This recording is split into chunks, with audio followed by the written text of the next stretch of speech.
participar de um grupo de estudo das escrituras, né? E a tecnologia ultrapassa barreiras, né? A barreira do tempo, a barreira do espaço, né? E permite, né, que pessoas nos mais diversos lugares se encontrem, não é? Estava refletindo, né, que durante o período que a gente ficou obrigado, confinado em casa, né, por causa da Covid, então praticamente se descobriu, né, assim, né, essa maneira de fazer encontros. Então, graças a Deus, porque a gente pode, de qualquer maneira, aproveitar. Nós vamos orar e eu quero pedir ao irmão Daniel que ore conosco, tá? Para iniciar a nossa reunião de hoje. Pai querido, graças damos a Deus pelo privilégio que temos de estar mais uma vez reunidos em teu nome, para exaltarmos o teu santo nome, para aprender um pouco mais da tua palavra.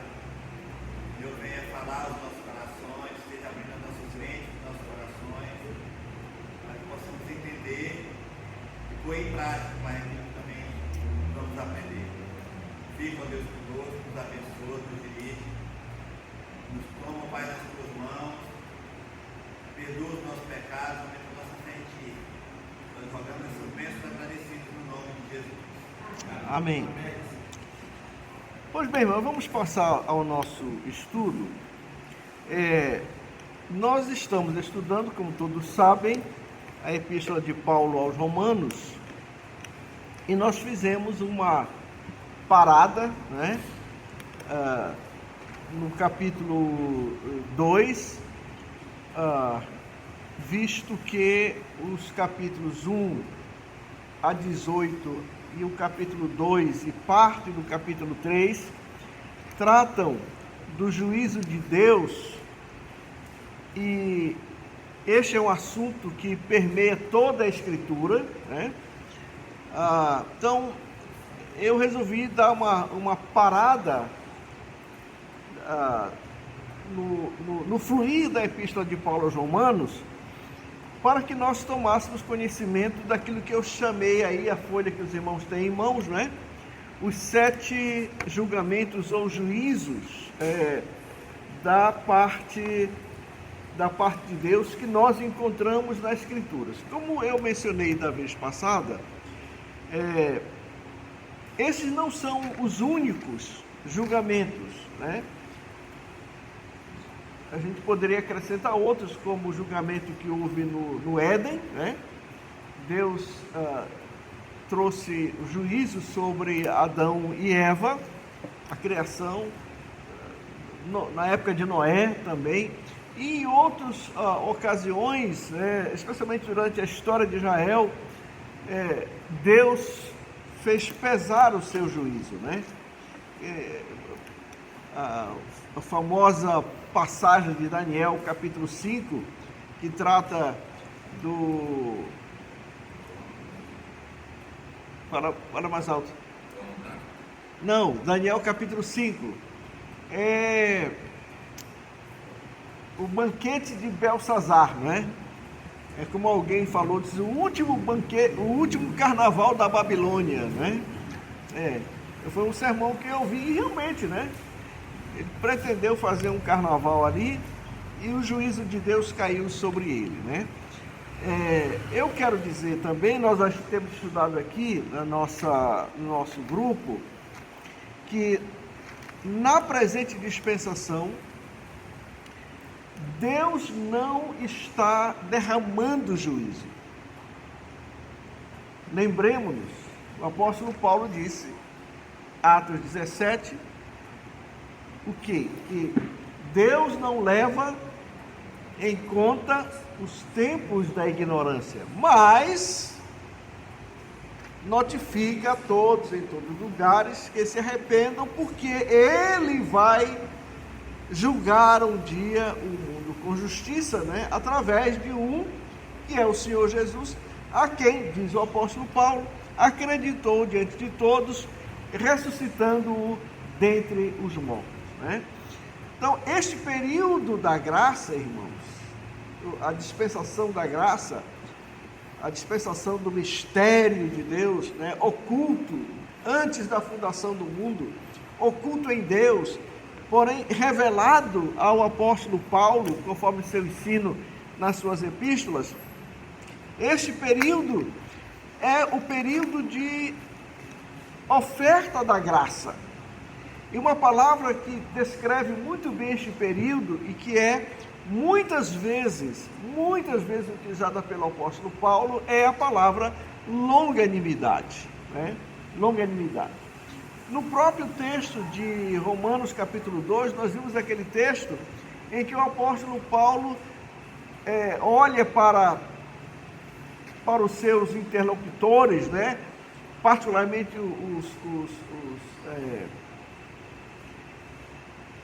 os ímpios, né? Sejam religiosos ou não, ele diz: olha, o fato de Deus não estar pesando a mão aqui, não deve levar vocês a pensarem que Deus não está fazendo nada, né? Aí então ele diz o seguinte, né? Que a pessoa, como Deus, ela peca, e Deus não faz nada, entre aspas, né? Ela diz: bom, então eu não preciso me preocupar com isso. Eu vou pecar porque Deus não está nem aí, né? Mas Paulo diz: olha, o que está acontecendo é que essa pessoa está desprezando a paciência e a longanimidade de Deus e fazendo o quê? Entesourando para si juízo, porque vai acrescentando pecado sobre pecado, sobre pecado, sobre pecado. Então, ao invés da pessoa olhar para o que diz a Escritura e notar que o fato de Deus não estar enviando fogo do céu para consumir, como eu costumo dizer, a Marquês de Sapucaí, né, lá na época do carnaval, isso não quer dizer que Deus está inerte, que Deus não está prestando atenção. Deus está prestando atenção. Lembremos-nos, por exemplo, lá o último juízo que nós vamos olhar ainda hoje, que é o tribunal do trono branco, né? Onde os livros foram abertos e as pessoas foram julgadas, cada uma por aquilo que estava registrado nos livros, né? Então, Deus não está inerte. O silêncio de Deus hoje, neste particular, tem que ser interpretado como uma bênção para a humanidade, né? Por quê? Porque Deus está dando oportunidade, né? Lembra aquele texto maravilhoso? Diz: hoje, se ouvides a sua voz, não endureçais o vosso coração, né? Como aconteceu lá no Antigo Testamento. Então, esses juízos que nós estudamos, estão na folha, nós já passamos pelo julgamento do trono, o julgamento do crente na cruz do Calvário, né? Que é o julgamento que nós chamamos de substitutivo. Por quê? Porque Jesus estava lá sofrendo o nosso pecado. Ele tomou a nossa culpa, tomou o nosso pecado, pagou por eles, né? Então, os pecados dos crentes. Então, quando Jesus disse: está consumado, lá na cruz, é porque a obra de redenção estava realizada, né? E nós lemos livro de Gálatas, por exemplo, o apóstolo Paulo diz em 2:20, né, que ele não vive mais, Por quê? Porque ele está crucificado com Cristo, né? Então, os nossos pecados que nos levariam celeremente, rapidamente, certamente à condenação eterna, já estão resolvidos na cruz do Calvário. Alguém pagou o preço, né? Jesus triunfou de todas essas acusações que legitimamente poderiam ser lançadas, e foram lançadas contra nós, mas a Bíblia diz que o escrito de dívida que era contra nós, Jesus fez o quê? Cancelou, encravando-a na cruz, né? Então, está consumado, né? Então, nós não precisamos ficar receosos de que Deus vai, em algum tempo no futuro, cobrar os nossos pecados. Não o fará, porque o pagamento, o preço da redenção, palavra muito importante na Escritura, foi pago. A minha alma, a minha vida foi resgatada da condenação eterna das mãos de Satanás, né? Lembra que Paulo disse lá em Colossenses, né? Que Deus nos transportou do império das trevas para onde? Para o reino do Filho do seu amor, né?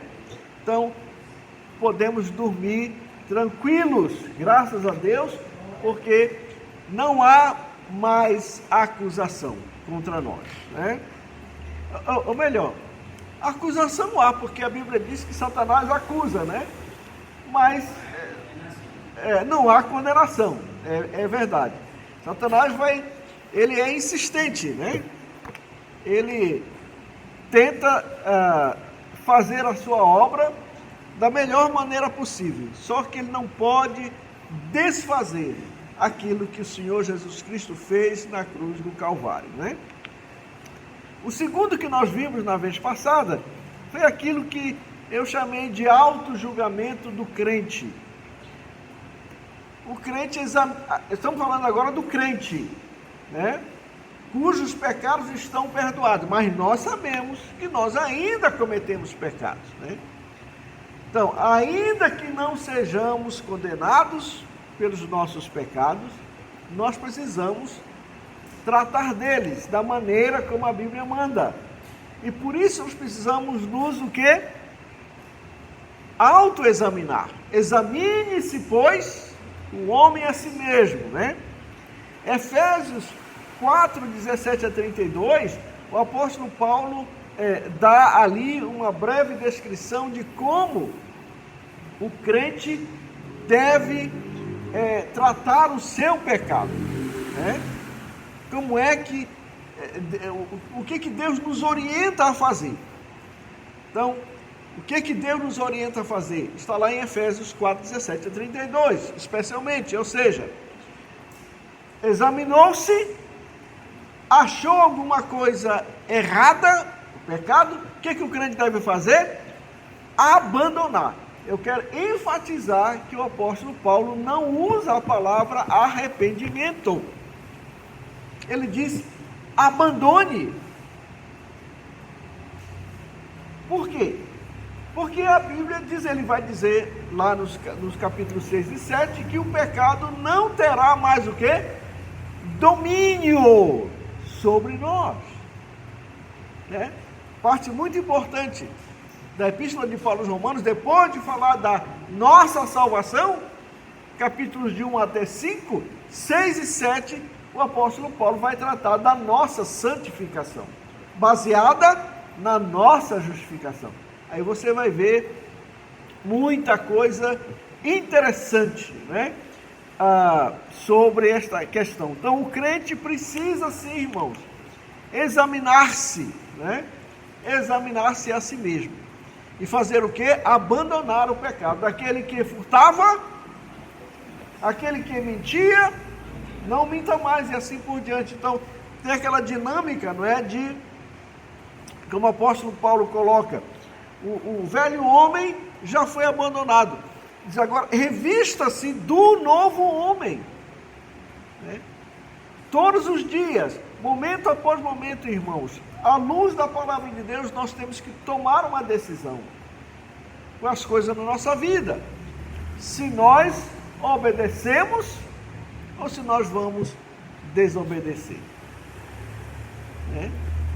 Por isso o apóstolo Paulo diz lá em Efésios, capítulo 4, verso 1, depois de falar nos 3 primeiros capítulos sobre a nossa salvação, principalmente, no capítulo 4 ele começa dizendo que rogo-vos, pois, eu, né?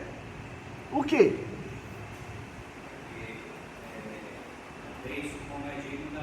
Isso, andeis de modo digno da vossa vocação. A nossa vocação está nos capítulos 1 e 3. Paulo diz, olhe, ande de acordo, haja de acordo. O apóstolo Paulo diz que nós somos embaixadores, anunciadores da mensagem do Evangelho, né? Então, aí uma boa ilustração para dizer, para nos lembrar que nós devemos nos comportar como embaixadores do Senhor Jesus Cristo aqui neste mundo, né? Neste mundo. Então, esse é o auto-julgamento do crente. O terceiro, irmãos, que nós vamos olhar hoje, assim, junto com os outros. Por quê? É o tribunal de Cristo. Eu não quero me deter muito nesse assunto aqui, porque eu estou ainda preparando um estudo especificamente sobre o tribunal de Cristo. Tem muita coisa escrita aqui. Então nós vamos só mencionar o que está na folha, né, para chegar lá no trono branco. Mas em ocasião oportuna, né, eu quero retomar Romanos, né, mas quem sabe nós podemos fazer uma live, olha, né, numa quarta-feira, né, por exemplo, marcar um dia especial para a gente estudar essa questão do tribunal de Cristo, né? Então repare bem, na sua folha está assim, né? O tribunal de Cristo, que é o número 3, aí tem a palavra bema, você já olhou aí, né? A palavra bema é a palavra grega para tribunal. Está tanto aqui em 1 Coríntios, quanto em 2 Coríntios 5,10, quanto em Romanos 14, né? Vamos ler já o texto. Então, lembrando aqui, há determinadas teologias por aí que juntam todos estes distintos julgamentos que nós temos claramente na Bíblia como separados, distintos, ocorrendo em ocasiões diferentes, juntam tudo numa coisa só. E aí isso gera uma confusão, né? Lá no final eu vou mostrar aqui, eu já mencionei aqui o hino do cantor cristão, que eu não canto nem para o meu pior inimigo. Imagine para o irmão em Cristo, né? Então, mas não, irmãos. O irmão vai notar, por exemplo, né, que o julgamento do crente na cruz resolveu o problema dos nossos pecados, né? No nosso dia a dia, que tem a ver com a nossa santificação, é um exame próprio que devemos fazer da nossa vida, né? E aqui o tribunal de Cristo, ele é interessante o estudo, porque a ideia, o assunto do tribunal de Cristo não é salvação. O que será tratado no tribunal de Cristo, e será assim, nada tem a ver com a nossa salvação. Por quê? Porque a nossa salvação já foi resolvida onde? Na cruz do Calvário.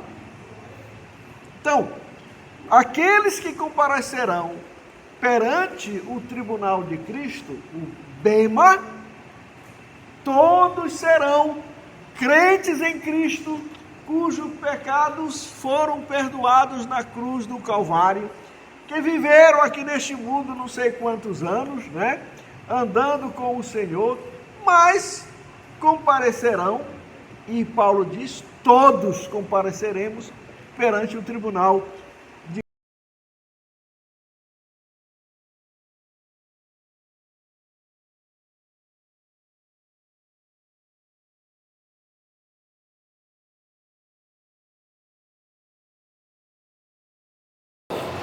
A ideia é muito negativa, não é?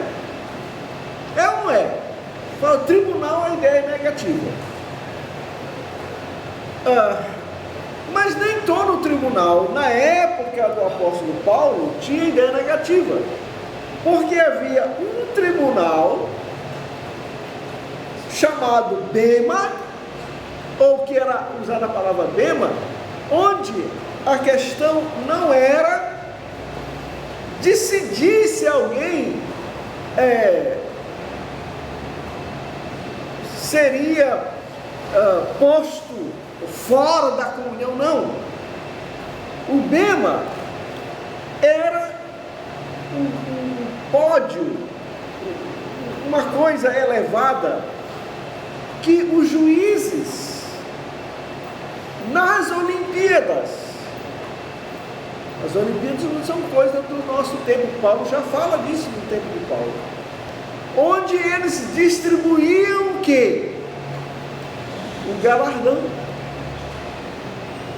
Você vê que nas Olimpíadas, né, os juízes ou as pessoas responsáveis, elas entregam, né, uma medalha, né, flores, aquela coisa, para aqueles que estão ali no pódio. Pois bem, então é esta ideia. O tribunal de Cristo é um tribunal, irmãos, para examinar as nossas obras. Pois não, irmão? Essa palavra todos aí se refere só aos salvos. Eu não sei se foi ouvido aí no grupo, mas o irmão Nonato perguntou aqui se a palavra todos se refere apenas aos salvos. E a resposta é sim, todos os salvos, né? Esse é o contexto. Da mesma maneira como lá no tribunal do trono branco não vai haver nenhum salvo, todos que lá estiverem estão perdidos, né? Aqui também no tribunal de Cristo, apenas os salvos. Excelente lembrança, né? Temos sempre que lembrar isso, né? Ok? Então, como diz aqui, o termo grego bema refere-se ao estrado do juiz dos Jogos Olímpicos Antigos, onde se premiavam quem? Os atletas, né? É interessante que o apóstolo Paulo, acho que ele assim, gostava do esporte, né? Eu não sei se ele era torcedor do Flamengo, não havia Flamengo naquela época. Mas nós vemos que o apóstolo Paulo de vez em quando usa uma metáfora referente aos jogos, comparando com a vida cristã.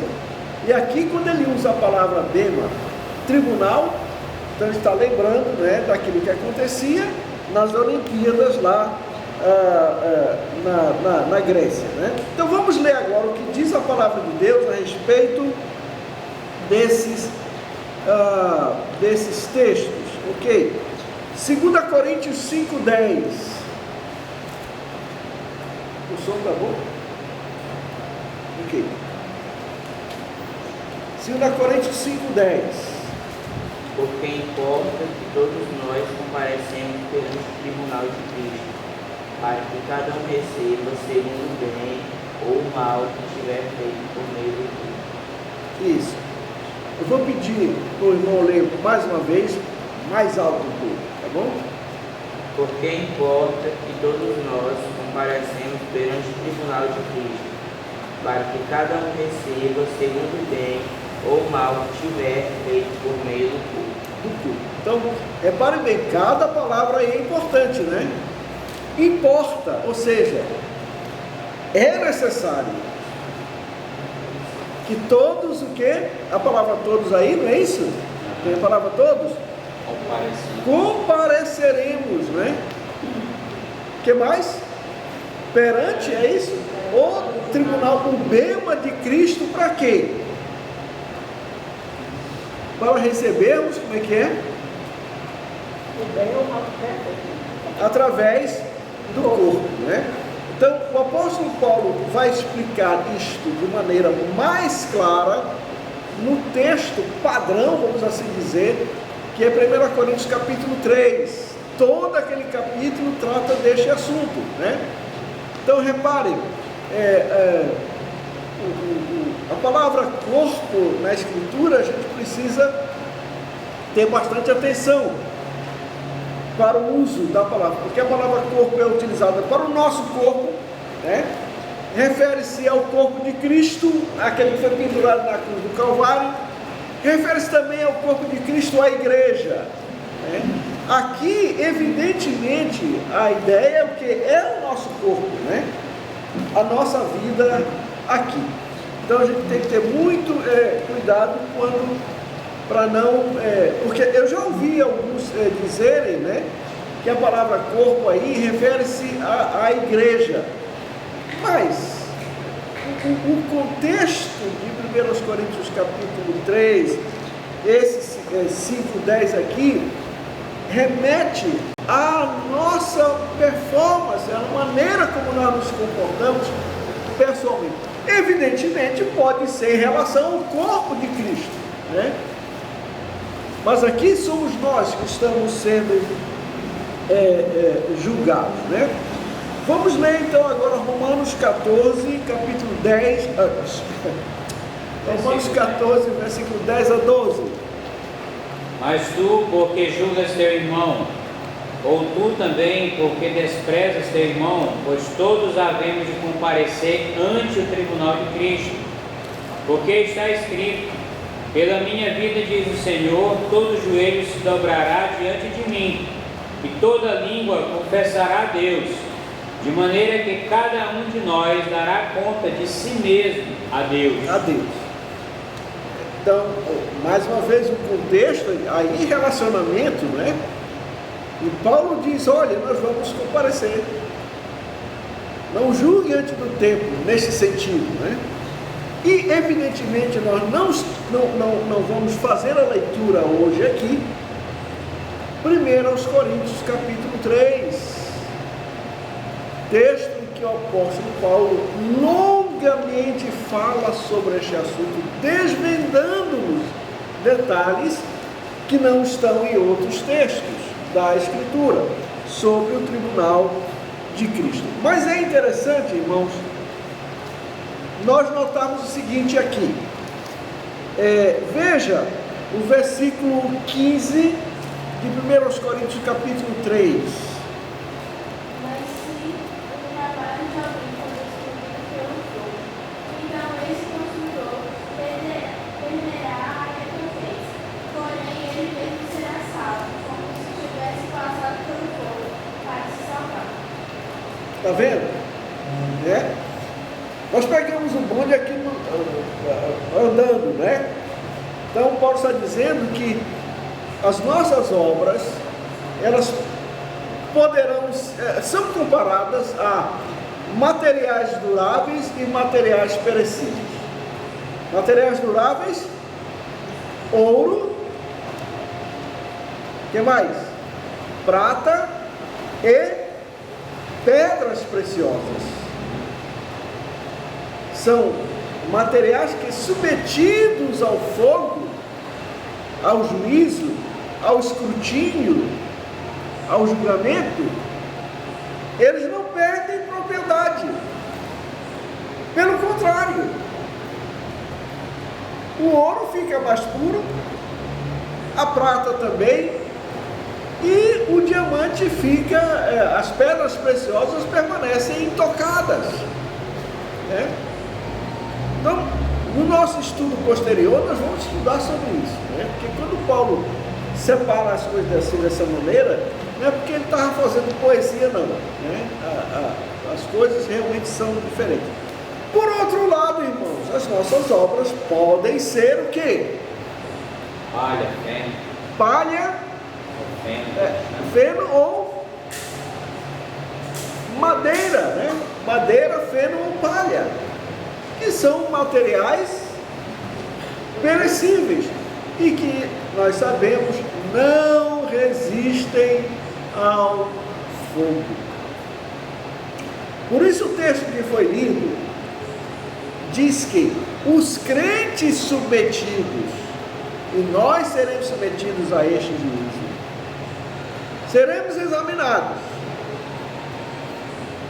e as nossas obras vão aparecer, e elas poderão ser duráveis, não duráveis, permanentes ou provisórias, vamos assim dizer. E o texto que a Luana leu fala do fogo, né? Que se abate sobre o ouro e sobre a madeira. O ouro permanece, a madeira é destruída, as obras.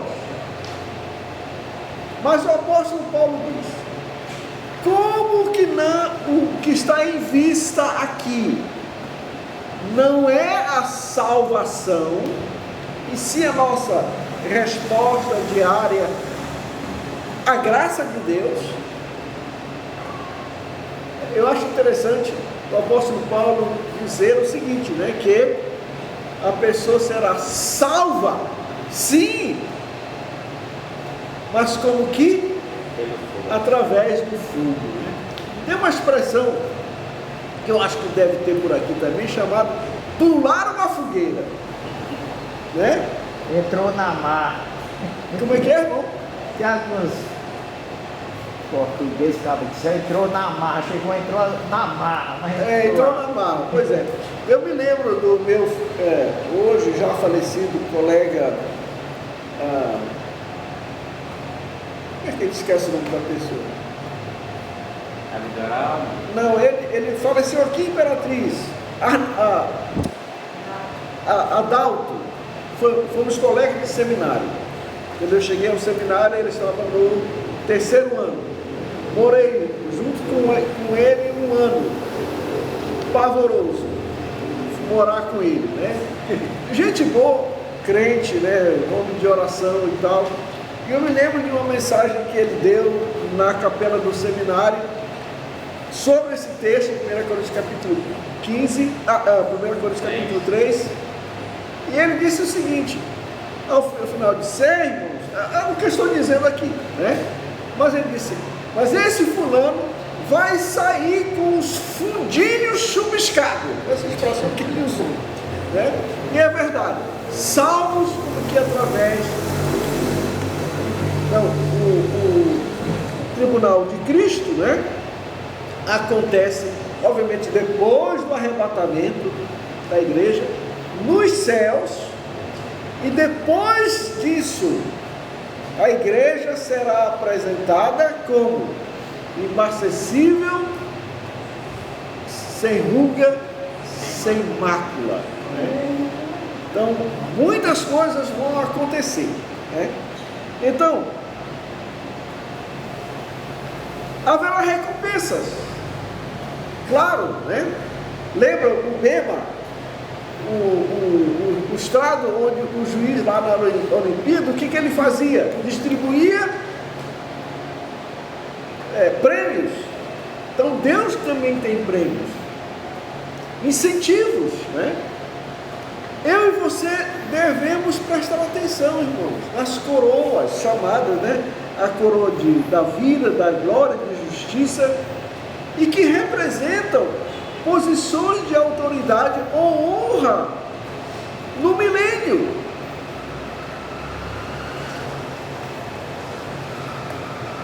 Cada uma dessas, eu imagino que deva haver mais se a gente estudar com mais parcimônia a Escritura, né? Descobrindo coisas que Deus vai distribuir no futuro, né? Tem muita gente muito entusiasmada porque vai andar dizendo a essas pessoas, né? Nas ruas de ouro e de cristal, lá do céu. Olha, o céu é um lugar maravilhoso, cheio de glória e gozo, como nós cantamos, né? Mas é bom lembrar, irmãos, que nós estamos materializando o céu de uma maneira que a Bíblia não faz. Que o céu é um lugar, eu não tenho dúvidas. Agora, o que João viu, por exemplo, ele viu, por exemplo, diante do trono, um mar, alguma coisa, um mar como de cristal, mar de cristal. Você já viu um mar de cristal? Nem João. Mas o que ele está fazendo, na visão dele, tentando descrevendo o que ele está vendo, é juntar essa visão tremendamente maravilhosa, que foge completamente às experiências humanas, com aquilo que ele sabia. Então, ele viu aquela coisa e parecia um mar, mas não era água, era o quê? Era cristal. Me lembro também da piada que corria quando eu cheguei no seminário, né? Lembre-se, eu nasci numa cidade grande e eu acostumado em ver o mar, aquela coisa toda e tal, viajando para Açores, né? Em Coaraci, viagem de navio, acostumado a ver o mar. Mas aqui no Maranhão, quem não é ali da costa, né? E a maioria dos alunos naquela época vinha do interior do Maranhão, o que eles podiam ver assim, de ajuntamento de água, ou era um rio, né? E nem todos tinham um rio como o Rio Tocantins, por exemplo. Então, uma lagoa ou um açude. E dizem que um determinado aluno que veio do interior daqui do Maranhão, quando chegou em São Luís, a primeira vez que ele olhou, foi à praia e viu o mar, ele exclamou: "Eita, açudão!" A mesma reação do apóstolo João. Nunca viu. E ele descreve aquilo que vê em termos da sua experiência. Um mar como de cristal. Então, a coisa será muito, mas muito mais gloriosa, tremendamente maravilhosa do que nós pensamos, né? Então, irmãos, o apóstolo Paulo, portanto, nos chama, e aqui eu quero fazer uma pequena pausa só para justificar por que nós precisamos estudar este assunto, todos os outros julgamentos, claro. Nós não temos que nos preocupar com o julgamento dos nossos pecados, porque já foi resolvido. No dia a dia dos nossos pecados, nós sabemos como tratar, a palavra de Deus nos ensina. Mas, irmãos, haverá um dia em que eu e você iremos comparecer perante o tribunal de Cristo. E as nossas obras serão apreciadas, avaliadas. E notem bem, apesar de eu ter citado aqui apenas Romanos 14, 10 a 12, 2 Coríntios 5 a 10, 5:10 e 1 Coríntios capítulo 3, o capítulo inteiro, estes textos não são os únicos textos que tratam desse momento de juízo, de julgamento para o crente, nesse particular, a outros. Ora, irmãos, se Deus assim, na sua palavra, Ele determina tanto tempo na Escritura para esses assuntos, é porque eles são importantes, obviamente, né? E mais ainda quando isso se trata, né, do nosso futuro no céu. na administração de Deus durante o milênio e posteriormente. Então nós precisamos conhecer, irmãos.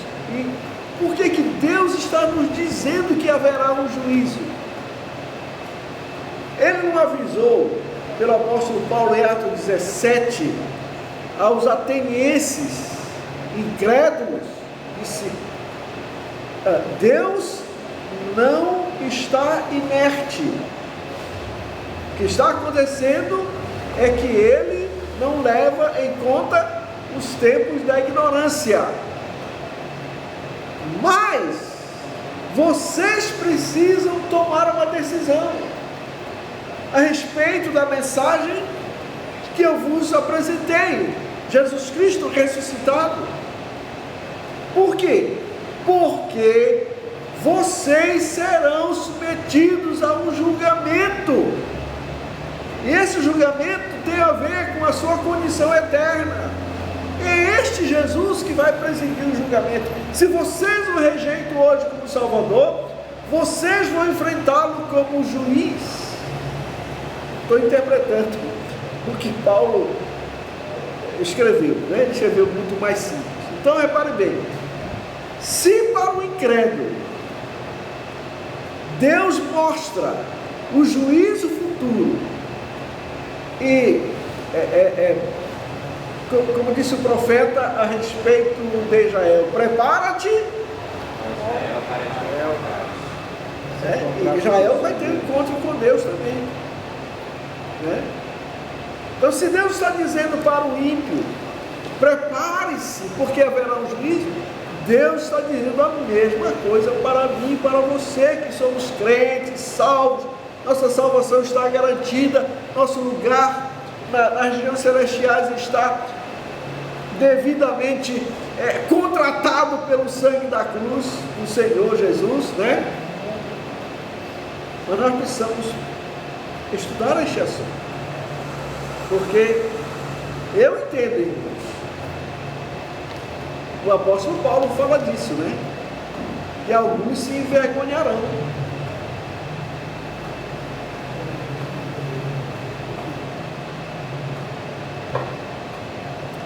Perderão galardões. Pastor, Pois não? Falando assim sobre galardão, a gente vê que na palavra de Deus, questão de receber galardão não é coisa assim, só é coisa muito bem se portar, porque muitas vezes a pessoa, uma palavra de Deus, se nós fizer o bem, só os que fazem o bem, que recompensa tem. É uma coisa que você falou, o pastor conheceu o irmão Emiliano. Sim. Eu acho que eu estava falando sobre o assunto de galardão. Eu disse assim: irmão, se eu entrar lá, já tá bom. De galardão. Mas é uma coisa que a gente tem que se preocupar também. Sim. Eu concordo com o irmão Emiliano, né? O famoso Pilha Nova, né? Conhecia aquele servo de Deus. Se trabalhar já está bom. Irmãos, mas há mais do que isso, né? A graça de Deus, ela tem uma expressão na Escritura que fala que a graça de Deus é como ela é, a palavra grega é poikolos, que é a palavra que é usada para descrever um diamante. Olha, eu nunca vi um diamante, né? Acho que um diamante que eu já vi assim foi só no cinema, no filme do 007, os diamantes são eternos, né? Mas a gente tem visto foto, né? E uma coisa é que o diamante, ele tem diversas faces, né? Ou facetas. Tem um outro nome que eu estou tentando me lembrar aqui. Então, Prisma, né? São os prismas, né? eu não sei. São vários prismas, são Eu só sei de uma coisa: cada lado que você vê é um espetáculo. Sim. Né? E quando você está olhando um, você não consegue olhar os outros. Ou seja, a graça de Deus é maravilhosa, porque ela vai além muito além de dizer, estou aqui no céu, tá bom. Tem mais do que isso. Tem mais do que isso, né? Mas é interessante, né? O pensamento do irmão, o saudoso irmão Emiliano, né? Então, nós precisamos, irmãos, estudar este assunto, né? E algumas coisas que eu estou pesquisando, né? Por exemplo, algumas perguntas que nós devemos considerar a respeito deste assunto do Tribunal de Cristo. Os pecados serão considerados no Tribunal de Cristo? Os pecados que foram perdoados na cruz serão retornados? Não. Por quê? Já está a conta paga, né? Vamos olhar sobre isso. Quais obras serão avaliadas no tribunal? O que será trazido diante da corte do Tribunal de Cristo? Né? E há muitas perguntas, irmãos. Eu fiquei, já há algum tempo que eu venho me municiando de material, estudando esse material, né? Porque a gente vai chegando na idade que eu estou, né? E a menos que Cristo volte, né? Eu estou bem mais perto do céu em termos de idade do que a maioria, todos os irmãos aqui, me parece, né? Hoje eu estive na casa do irmão Josias, lá da primeira igreja, aquele que é alfaiate, né? 80 e tantos anos de idade, eu estive lá com ele, com a esposa dele, né? Conversamos um pouco, orei com eles, né?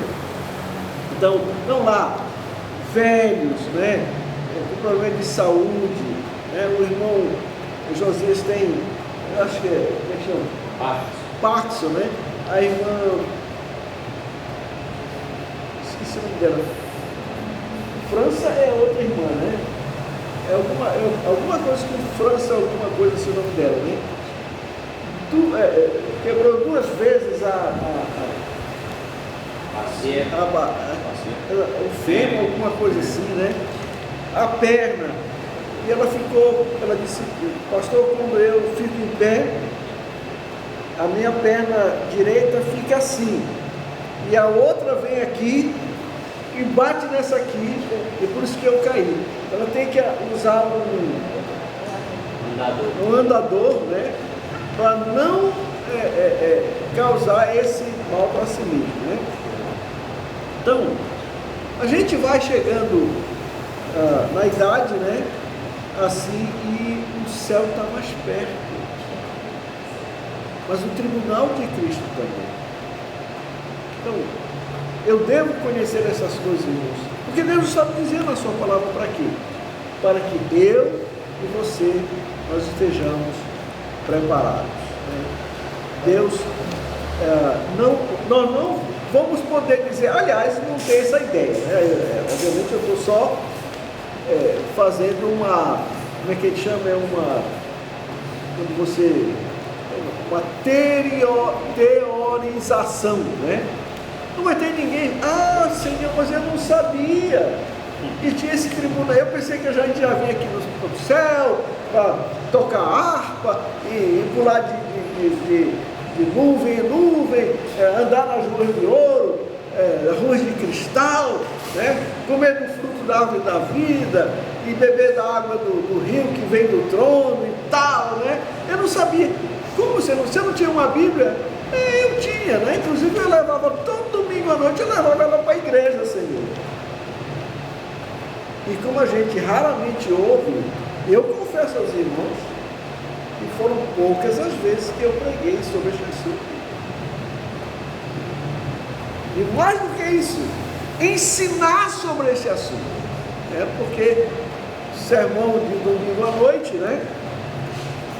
Realmente é um negócio sério, né? Se você pergunta no domingo que vem que foi que o pastor pregou domingo passado, começa a olhar para o teto, assim, tá, né? Agora o estudo bíblico, né? Especialmente quando é sequencial, né? Feito seriamente, a gente lembra mais. Então, eu acho que isso é importante, né? Que nós saibamos como nos comportar neste mundo, tendo em vista o tribunal de Cristo. Quantos irmãos aqui querem galardões? Quantos irmãos? Levante a mão aí. E olha aí, né?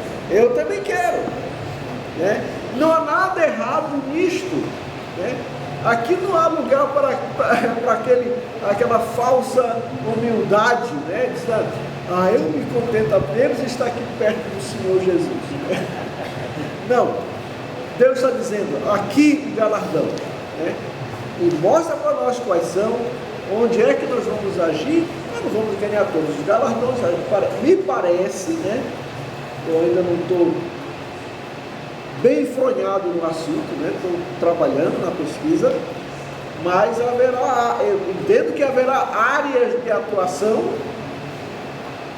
e que haverá galardões especificamente para aquela área, né? Por exemplo, o apóstolo Paulo fala a coroa da justiça que Deus dará, diz ele, a mim e a tantos quantos o quê? Amam o quê? A sua vinda. Você já pensou? Amar a vida do Senhor, desejar a vida do Senhor, tem uma recompensa. Por isso a gente precisa estudar, né, sobre a segunda vinda do Senhor Jesus. Distinguir entre arrebatamento, segunda vinda e etc. Bom, mas vamos mais adiante. Eu vou mais alguns minutos. Nós vamos só olhar, irmãos. Aqui é a folha, né?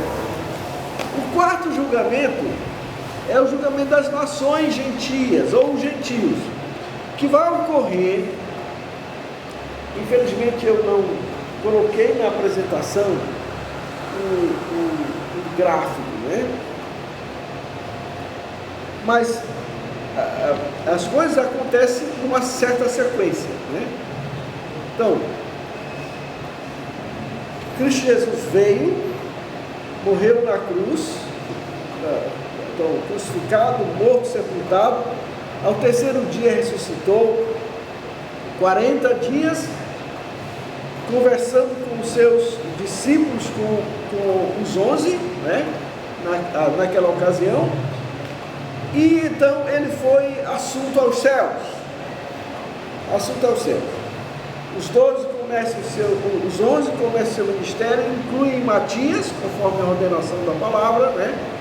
Para substituir, porque tinha que ter 12, porque Deus prometeu, o Senhor Jesus prometeu 12 tronos aos seus discípulos, aos 12, né? Então tinha que ter mais um.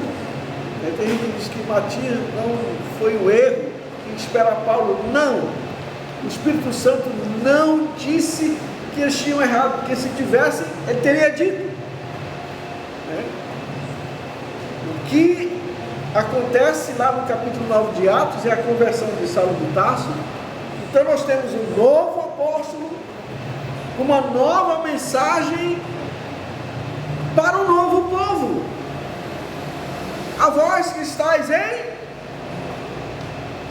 em Roma, 44 livros destinando uma mensagem aos judeus, e de repente a voz de Deus se faz ouvir através do seu apóstolo Paulo, uma mensagem dirigida aos gentios. Então inaugura-se a dispensação da graça. Quando vai terminar, não sabemos. É interessante como tudo mais na Escritura tem um cronograma. em relação ao programa profético, a terra. Mas quanto à igreja, não.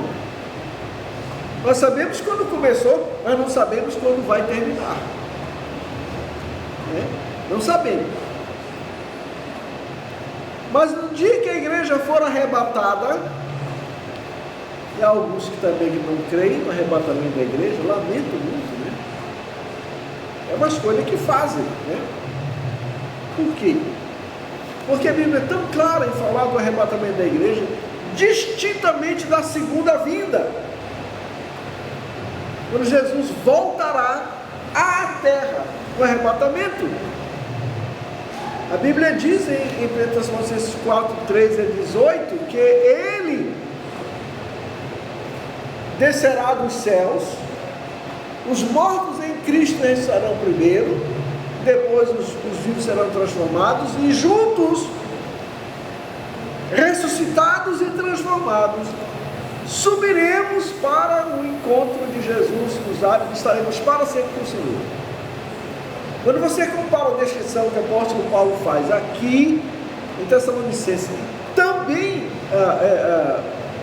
não só nesse texto, mas o capítulo inteiro, os capítulos inteiros da primeira epístola e a segunda epístola também, você vai notar que a distinção entre a vinda do Senhor Jesus para buscar a sua igreja, chamada de arrebatamento na nossa Bíblia, não é?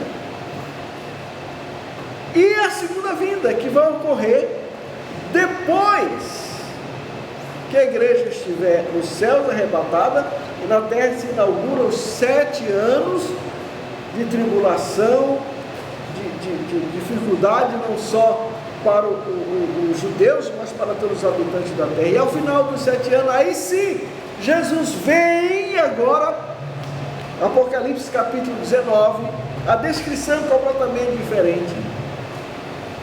Ele vem à terra. No arrebatamento ele não vem até a terra.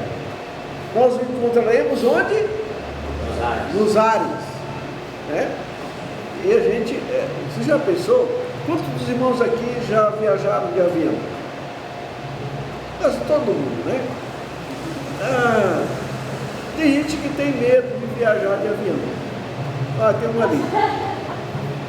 Pois prepare-se, que você vai fazer uma viagem aérea sem avião e sem roupa especial, sem macacão, né? Deus não vai precisar nada disso, e não vai ter medo, pelo contrário, né? Será um dia de grande glória e alegria, né? Então, a diferença, então, Apocalipse 19 mostra Jesus vindo para exercer juízo, da sua boca sai uma espada, e por aí vai, e o resto é o juízo que vem. Então, vale lembrar aquele texto de Atos, né, sobre essa questão da segunda vinda, quando ele diz: no modo como o bicho subiu, verei descer, ou seja, questão de pisar na terra, como o profeta Zacarias falou. Exato. Né? O programa profético não trata do arrebatamento em si da segunda vinda, mas Jesus vem e seus pés pisarão sobre o Monte das Oliveiras, de onde Jesus foi ascenso ao céu, do Monte das Oliveiras. Impressionante, que é uma profecia bíblica, é algo extraordinário, né? Então, para entrar no milênio, que será inaugurado ali, as nações serão julgadas aqui na terra. E como está aí, me sigam aí na folha, este não é o juízo final, que é o trono branco, né? Pois ocorre na terra, no vale de Josafá. Os profetas descrevem esse julgamento de maneira impressionante, Zacarias especialmente, né? Vai multidões, e não há ressurreição de mortos mencionada. É interessante, né? O que é diferente do juízo final, do arrebatamento e do juízo final, né? Então, no início do milênio, qual é o critério de entrada ou não? Porque Jesus vai separar as nações entre o quê? Bodes e ovelhas. As ovelhas estarão à sua direita e os bodes à sua esquerda. Cuidado aquela turma que é da esquerda, né? Porque todos foi uma piada que eu fiz ontem no estudo. Nós estávamos tratando algumas coisas. Olha, em Deus tudo é do lado direito, né? Na esquerda já viu que a coisa é problemática, né? Então eu disse, eu escrevi lá no grupo, ó, os esquerdistas não têm lugar no programa de Deus, né? Ou melhor, tem lugar, mas não é um bom lugar, né? Então, nós vamos notar ali, irmãos, que o critério será, como isso está, irmãos, eu não coloquei a referência aqui, não é? É Mateus 24 e 25, tá? Desculpe, eu não botei a referência aqui. Mateus 24 e 25, particularmente, né? A descrição. Então, aquele juiz ali é o juiz das nações que entrarão, dependendo da atitude que elas tiveram para com a nação de Israel, que naquele texto é chamado, Jesus disse, o bem que fizeste a estes meus irmãos. Então, lembre-se, a tribulação está correndo solta, os judeus serão intensamente perseguidos, o Apocalipse fala assim, né? E aí? As nações terão que decidir, ou ficam ao lado de Israel, alimentam, dão água, visitam quando está enfermo, que são as palavras que Jesus utiliza aqui, né? Figuras para descrever. Então aqueles que apoiarem Israel na sua luta contra o anticristo, ou na luta do anticristo contra ela, entrarão no milênio. Mas as outras não. Essas irão já para onde? Castigo. Para o castigo, para o fogo eterno, né? Então, é interessante notar isso. Então, as nações, o critério, o que fizeste é um desses meus irmãos. Irmãos, aqui refere-se ao remanescente judeu perseguido durante a grande tribulação. Essa parte aí, pastor, é Mateus 25, 40. Particularmente esse texto aqui, né? 25, 40. Mateus, vou até anotar aqui. Mateus 25, 40. Muito bem, eu esqueci de colocar aqui a referência, né? Pois bem, as nações que ajudaram os judeus, as ovelhas, entram no reino milenar terrenal. As que os perseguiram, os bodes, serão enviados ao castigo. É um julgamento de nações vivas, né? Vivas. Então, este é o juízo das nações. É interessante, né, que o reino milenar, irmãos, terminará, obviamente, aos 1000 anos, né? Terminar os 1000 anos, eu creio que é literal, mas haverá uma revolta no final. Durante este período de 1000 anos, Satanás estará preso.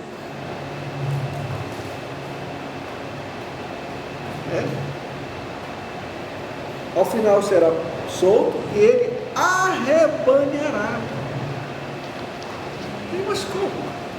Essas pessoas entraram no milênio, né, porque ajudaram a nação de Israel. Como é que agora? Mas lembre, 1000 anos.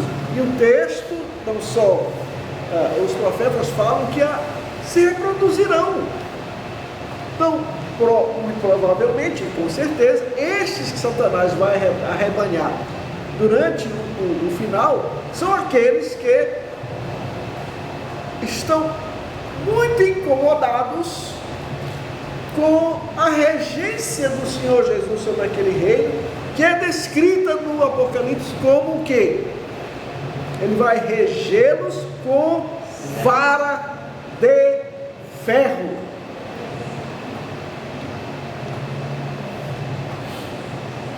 O que quer dizer isto? Dureza de governo. Né?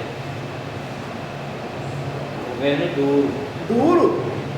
E porque haverá. Como aquela história do menino que estava fazendo bagunça e a mãe disse: menino, te senta. O menino continuou fazendo a bagunça, até que ela foi lá, pegou o moleque e disse: senta aqui, menino.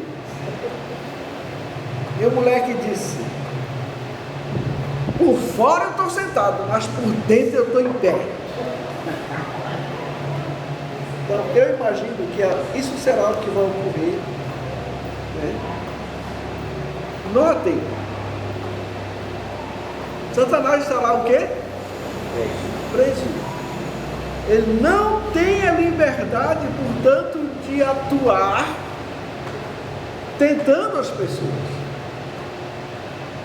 Nós temos a tendência de atribuir nossas transgressões, faltas, pecados a quem? Satanás.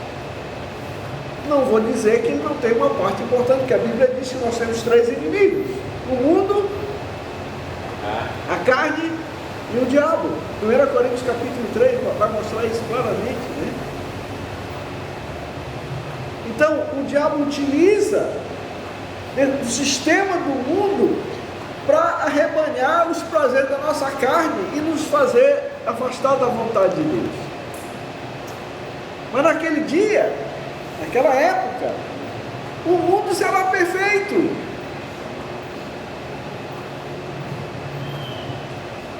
Satanás está preso e o mundo está sob um governo de justiça.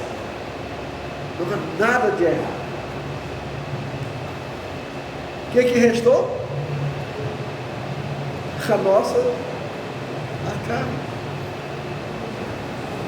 Lembre-se que as nações, aqui não fala de conversão, aqui não fala de as nações entraram porque se converteram a Jesus, não fala isso. O critério está dito claramente. É por isso que nós não podemos confundir estes juízos, que há muita doutrina falsa que vem desta confusão. Hoje eu comprei um livro chamado, de um famoso pregador, que eu acho que já faleceu, aqui na América do Sul, René Padilha, que é um dos, vamos dizer assim, dos iniciadores daquilo que é chamado de teologia da missão integral da igreja. É interessante que a teologia da missão integral da igreja nasce aqui na América Latina. E quando você lê o que eles escrevem, eu comprei o livro do Padilha, por isso que eu tenho livros que falam sobre o que Padilha disse. Hoje eu encontrei um livro com o que Padilha está dizendo, né? Então, é uma confusão, irmãos, que ele faz entre igreja e reino. Não distingue essas coisas. E aí, então, coloca a igreja com aquela ideia de que a igreja tem que, além de evangelizar, tem que também cuidar da justiça social.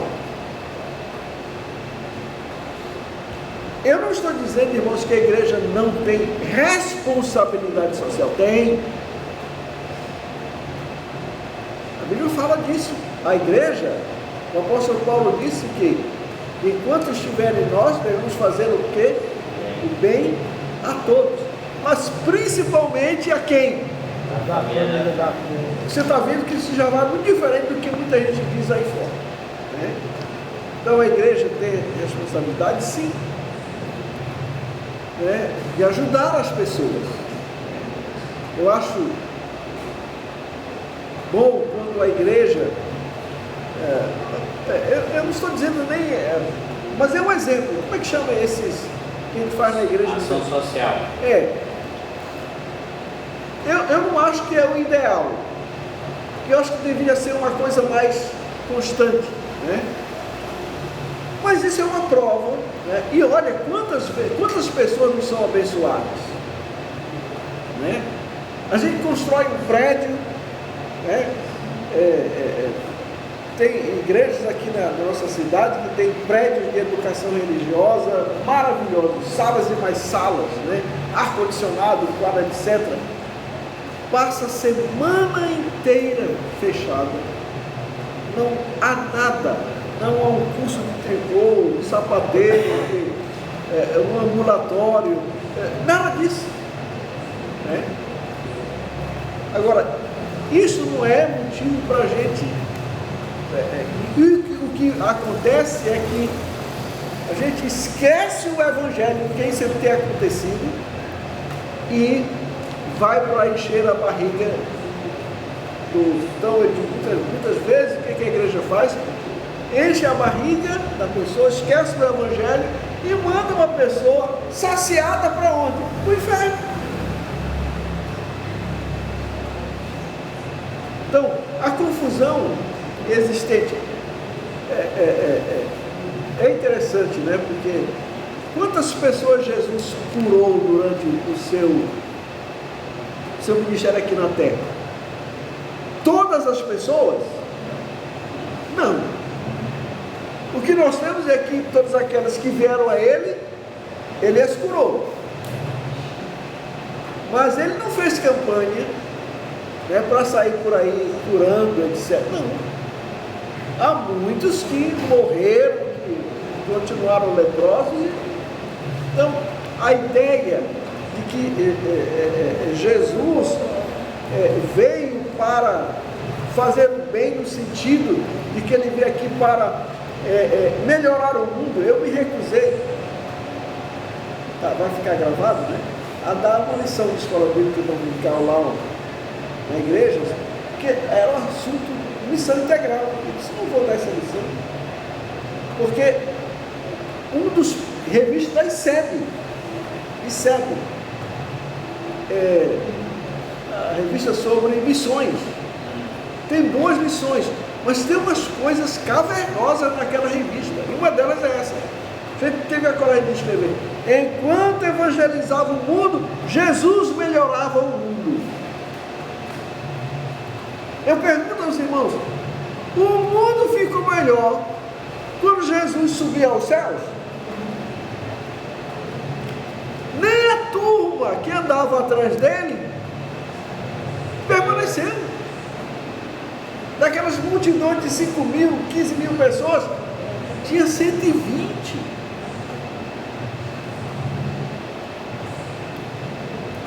Então, essa ideia, então, de onde vem isso? É o erro de tentar fazer de Jesus um justiceiro social. Como é que é o nome é o Che Guevara do primeiro século.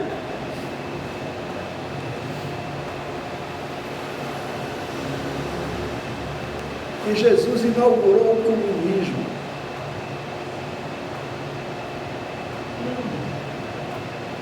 Aliás, é um texto que deixa muito adepto da teologia da missão integral, aquele texto quando, acho que é a Maria Madalena, né, trouxe um unguento caríssimo, né, para derramar os pés. Judas, o comunista, disse, mas ora, né? Para que esse desperdício? Vamos pegar esse perfume, vender e dar aos pobres. Jesus disse o quê? Deixa ela me ungir, né? Gastar esse perfume caríssimo. Além do perfume caro, o vaso também era muito caro, de alabastro.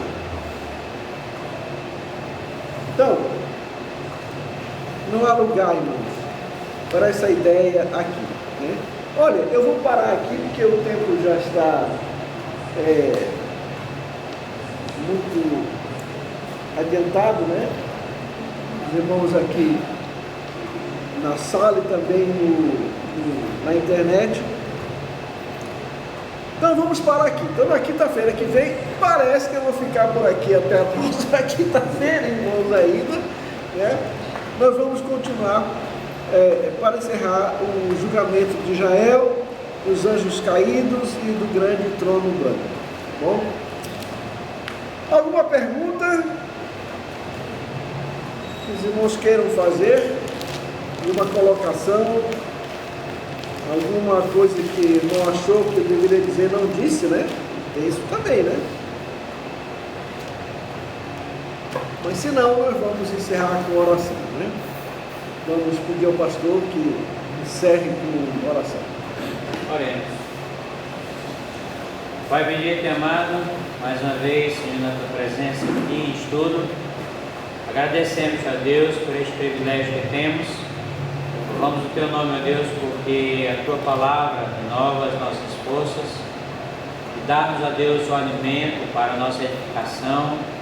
E assim, ó Deus, nós somos gratos a Ti por este encontro aqui, de forma presencial, mas também, ó Deus, de forma virtual, com os irmãos que aqui também estão participando e outros que certamente verão este estudo também, Senhor, na internet, que Ele possa proporcionar a edificação necessária para aqueles que creem, que Te amam também, Senhor. Deus, guarda-nos a cada dia, a cada momento dessas reuniões e prepara sempre, ó Deus, o nosso coração para receber com alegria da Tua palavra através desses estudos. Assim, ó Deus, nós te agradecemos por este momento, pedimos a Tua graça, a Tua bênção sobre a vida do Teu servo na administração do mesmo, conduzindo, ó Deus, a cada dia conforme a Tua vontade e conforme, ó Deus, o Teu cronograma especial para este assunto. Assim rogamos a Tua bênção sobre ele e agradecemos em nome de Jesus. Amém. Muito obrigado aos irmãos aqui presentes e os que estão na internet. Perdoe aí pelo tempo exagerado, né? Hoje não tem mais. Foi tranquilo. Desculpa, né? Porque o relógio ali ninguém pode ignorá-lo, né? Então, muito obrigado a todos, que Deus abençoe a todos. Amém. Amém.